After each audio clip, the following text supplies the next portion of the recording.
دار کو آج کے زار کو زالوے یار کو دھار کو عدل کی آنکھ کو جوش کی تان کو گوہرے نایاب کو ابن خاتاب کو بال کو جان کو دست فیضان کو ابن عفان کو حضرت عثمان کو تیری تلوار کو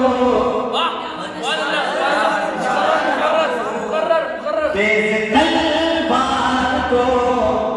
فتح بردان کو عزم کرار کو ان کے گھر بان کو